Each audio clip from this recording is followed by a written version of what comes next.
What's going on, guys? Welcome to today's video. What you're seeing here is the first day of the week, which was Monday, and I had a 5x5 on 242.5 kilos, or 535 pounds. Now, I've only got 4 sets here, as one of the sets didn't film for some reason. My camera just did not record or save it, so I've only got 4. But please believe I did get through all 5. Now, this is actually this was probably the first time where in this cycle where my squats actually didn't feel very strong. I know that as the kind of sets are going on, for example, come set number 8 of squats on Friday, I know that the bar might not move quite as well as the first set, but that's due to kind of the fatigue. Whereas going in, I just didn't really feel that very strong. My hips didn't really feel very loose, and I just didn't feel like I get the rebound out of the hole. And it just didn't feel so great. However, this is again why it's so important to just kind of, sometimes you just need to shut your mind off and just execute, and kind of not worry about how you necessarily feel if you are not obviously badly injured. And from looking back at this looks good. Everything looks like it's going well. My form holds up pretty well. Depth is looking good. Rebounds are good. Everything is looking pretty good and spot on, and not really different to anything else. And that truly is sometimes how you feel is a lie. Not every single day is going to be absolutely perfect, and not every single day is going to feel absolutely perfect. But sometimes you just kind of need to kind of shut the mind off and execute the lifts and not necessarily worry so much about how you actually feel. But yeah, just being completely transparent with you guys.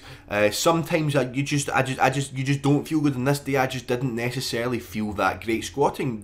It just didn't feel the way I would hope for it to feel. It didn't feel the way that I normally kind of feel during squats.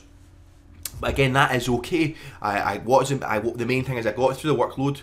It looks good, and that's also why another reason why it's good to film yourself, because you do have some form of immediate feedback and you're like, well, that felt horrible, but actually it didn't look so bad. And actually Colin DeWay,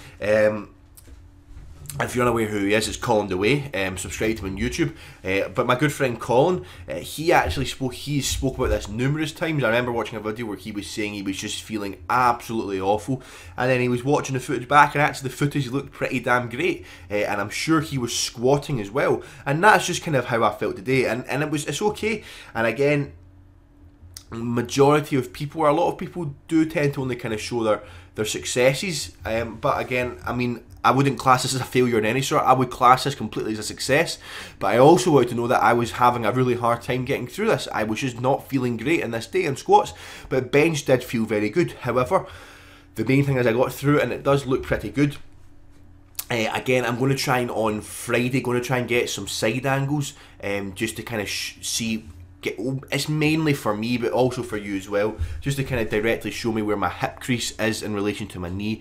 Again, I've never ever been red lighted in a competition for depth, ever. In every competition I've ever done, I've never been red lighted for depth. It's never really something that's ever really bored me. I feel that in training, I do sometimes squat a little bit higher than usual, but I usually find that's just because of how beat up my hips are. And because they get very tight, and they become very tight, and it becomes harder for me to hit depth. But then when it comes to competition, I obviously dropped all the fatigue through the taper. I don't really tend to struggle to hit depth very much, or at all, for the most part. So again, it's not something that massively concerns me. And then again, here, this is 130 kilograms. Unracking this felt absolutely brilliant. Again, every time I bench, it's just feeling better and better and better and better. And again, here I had 4 sets of 6 with 130 kilograms, and the unracking felt really good.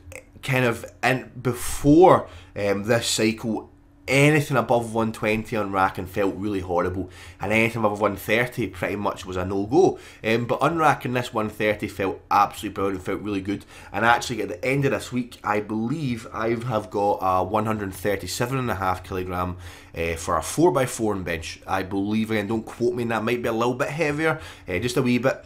But yeah, so I'm really looking forward to doing that and unracking that myself. And again, looking to unrack 3 plates, and doing that, and just keep building up. And you never know. I might give myself a complete self lift out in the next competition if I feel that I've kind of practiced enough with it to do so, or I might not. But ultimately, I'm going to try and train like this every single time because it's a lot more realistic. As right now, really, Robbie isn't really training with me because he's in uni pretty much every single day. So pretty much every single day this cycle, I've had to train myself. But yeah, this has come towards the end of the video, guys. Again, I long paused the last rep, so stick around for that to have a look at that. Thanks so much for watching. Please like, comment, and if you're new to the channel, please subscribe, and I hope to speak to all of you guys next time. Obviously, you know, that anything's coarse, furniture, things like that. Even wallpaper, roof absorbent. I just want